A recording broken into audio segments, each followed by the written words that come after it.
எல்லாம் புரிஞ்சுக்கொள்ளுங்க. என்னை எழுந்துருன்னு சொல்ற வார்த்தைக்கும் எழுந்து நிக்க வச்சு அப்புறம் அவர் என்கிட்ட பேசுற வார்த்தைக்கும் வித்தியாசம் உண்டு. எத்தனை பேர் புரியுது?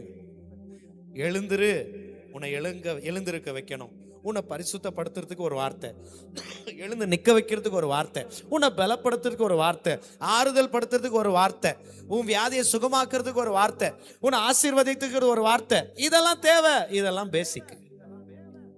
இதெல்லாம் கொடுத்துட்டு நின்றுட்டதுக்கு அப்புறமா நீ எழுந்திருச்சு நிக்கணும். எழுந்திருச்சு நின்றுட்டதுக்கு அப்புறமா இப்போ உனக்கு சுகத்தின் வார்த்தை தேவை கிடையாது, பலத்தின் வார்த்தை தேவை கிடையாது, ஆரோக்கியத்தின் வார்த்தை தேவை கிடையாது, ஆசீர்வாதத்தின் வார்த்தை தேவை கிடையாது. இப்ப என்ன வார்த்தை தேவைமா? நீங்க நான் என்ன பண்ணணும்னு சொல்லுங்க, அதை நான் கேட்கிறேன். இந்த வார்த்தை தேவை. உங்களை ஆசீர்வதித்து சுகப்படுத்தி பலப்படுத்தி தூக்கி நிக்க வச்சு கண்ணீரை தொடச்சு நிக்க வச்சிருக்கிறார் தெரியுமா? இவ்வளவு நாள் கர்த்தர் உங்களுக்கு வாக்குத்தத்தத்தின் மேல வாக்குத்தத்தம் கொடுத்திருக்கிறார். ஆசீர்வதிக்கிறவங்கள உயர்த்துற எல்லாமே கொடுத்திருக்கிறார், நிக்க வச்சுட்டார். இப்ப நிக்கிறவங்க கிட்ட கொஞ்சம் என் பர்சனல் விஷயத்தை ஷேர் பண்ணோன்றார். அல்லேலூயா. ஆனா நான் என்ன பண்றேன்? உங்க பர்சனல் எல்லாம் அப்புறமா வச்சுக்கோங்க.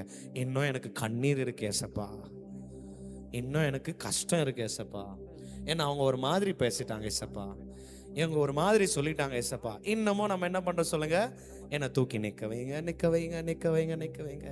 யாரை நான் அனுப்புவேன்? யார் நமது காரியமாய் அதுக்கு கூப்பிடுறாரு உங்களை பேசுறதுக்கு.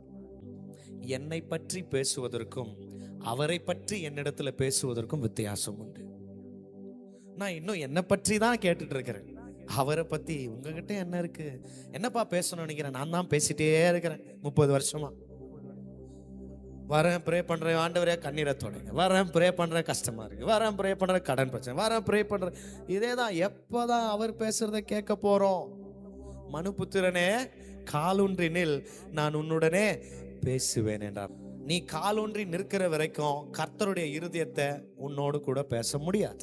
நீ காலூன்றி நிற்கிறனா விழுந்து இருக்கிற இடத்துல இருந்து எழுந்து நிற்கணும். இன்னமும் சுயநலமா உனக்காகவே கேட்ட நாள் போதும், இனி நான் கேட்கணும் அவர் மனசுல என்ன இருக்கு. அவர் உன்னை நிக்க வைக்கிறதுக்கான காரணம் உன்னை பற்றி பேசுறதுக்கு இல்ல. உன்னை மக எழுந்துரு, ரொம்ப கஷ்டமா இருக்கா, அது உன்னை பத்தி. ரொம்ப கடத்துல இருக்கா, அது உங்களை பத்தி. வியாதியா இருக்கா, உங்களை பத்தி. மனிதர்கள் என்ன உன்னை ஏறி மிதிக்கிறாங்களா, உங்களை பத்தி. சத்ருவெல்லாம் பெருகிறாங்களா, கஷ்டப்படாத, உங்களை பத்தி. ஏன் உங்களை பத்தியே பேசிட்டு இருக்கிறாருன்னா, இதெல்லாம் பேசினாதான் நீ கொஞ்சம் மேல எழுந்திருச்சு நிப்ப.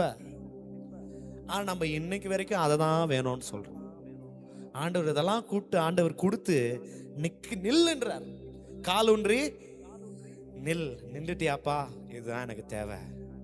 இப்போ நான் உங்ககிட்ட வேற விஷயத்த பேசுறேன்.